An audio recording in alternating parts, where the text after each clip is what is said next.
New concerns the Justice Department's so-called anti-weaponization fund that Attorney General Todd Blanche committed to dropping could be resurrected.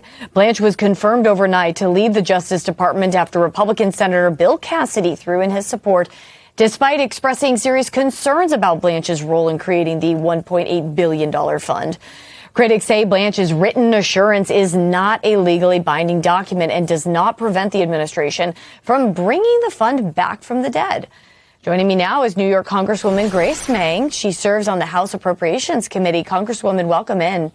Now, when you questioned Blanche we appreciate you being here. When you questioned Blanche during a June hearing, he refused to put in writing that the DOJ would not move forward with the fund that could compensate January 6 insurrectionists. Democrats and legal experts warn that the DOJ could revive the fund or potentially make payouts through other legal mechanisms, even without the settlement. So break down these loopholes that you say were intentionally left in to appease Donald Trump. Absolutely. And thank you for bringing attention to this very important issue. This is not a resolution that is legally reliable. This is a corrupt political deal that is attempting to mask over a corrupt legal one. When he came before my subcommittee, of which I'm the top Democrat, of the subcommittee that oversees Department of Justice funding, he was very stubborn. He refused to put into writing. He agreed to it verbally very quickly, much to my surprise, I'll admit. But then he refused and has refused to put it into writing. Only until right before the Senate confirmation vote did he agree to put it in writing. So this is simply a press release. This is not legally binding, in my opinion. This is a hollow, corrupt deal. The fact that there is no legal assurances there, you cannot just assume that they're going to do the right thing. Anytime that assumption has been made, the voters have been wrong. Now, there are other deep concerns surrounding Blanche's confirmation besides potentially compensating January 6 rioters and shielding the president and his family from IRS accountability. What are those implications here of Blanche leading the DOJ? Yeah, absolutely. We have here a case where the Department of Justice and this newly confirmed Attorney General is basically acting not as the attorney, acting on behalf of the United States of America, but acting on behalf of an individual, President Trump. He himself has said that walking away from this deal and this fund and this immunity could potentially be a breach of contract. And that's why we cannot rely on his word or his writing. Now that he's confirmed, what can congressional Democrats do to hold Blanche and President Trump accountable for alleged acts of government weaponization and corruption?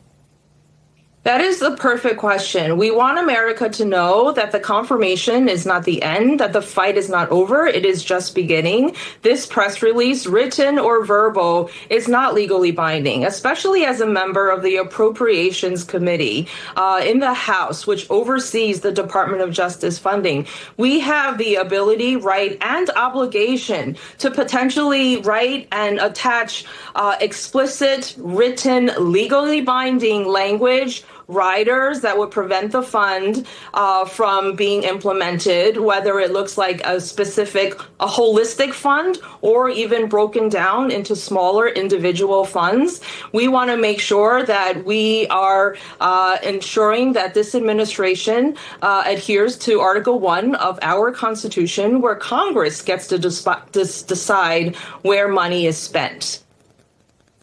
Okay, let's switch to Iran. Independent estimates put the price tag of the Iran war at roughly $132 billion so far. That is nearly $100 billion higher than the Defense Secretary Pete Hegseth said it was. Now, the Trump administration is now asking Congress for a historic $1.5 trillion defense budget for next year, numbers that even are making some Republicans skittish. So at what point does Congress need to say, listen, before we authorize another dollar, the Pentagon has to account for what it has already spent and explain what the end game is in Iran? I have been saying no from the beginning of this war that has gotten very little transparency, not just for Congress, but for the American people.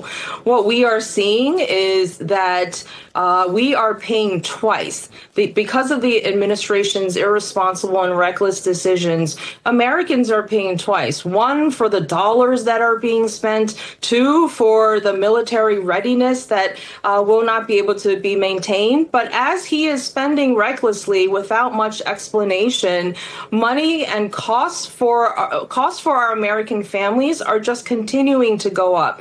President Trump was elected because many people thought that he would help lower costs for American families, but just take a look at the price when you're paying for gas, when you're paying for your groceries. Costs are just going up for fellow Americans.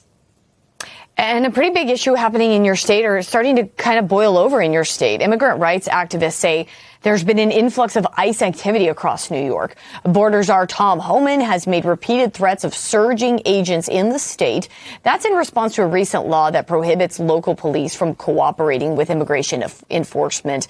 And this week, even, a federal judge blocked New York's ban on immigration agents wearing masks while on duty. Have you seen an increase? Has there been any increase in activity, ICE activity specifically in your district in Queens? And also, what are New York Democrats doing to protect immigrants to ensure public safety right now? Absolutely. We have seen an uptick. And if we just look at the numbers in June and July, the highest amount and number of arrests have been happening since President Trump took office. We've been hearing from our constituents nonstop. This is not about public safety. Some people thought that they voted for President Trump because he would increase public safety, but this is just scaring our families. And he's not just, as he said, going after hardened criminals. He is going after people who are citizens, people who are as young as kids, 6 years old. He has even gone after people who are here legally and fellow veterans. And so what he is doing is scaring people. And I am so grateful for the network that is happening in New York City, a strong network that has been happening since day one. But there are groups like NYIC, Make the Road, Hands Off New York City that are just helping our constituents and working with elected officials like my office to help protect and to help reunite our families. Yeah, more and more we see these groups coming together in individual states trying to take care of the issue themselves since they're not receiving federal help here. New York Congresswoman Grace Meng in with us today on a multitude of issues. We appreciate it, Congresswoman.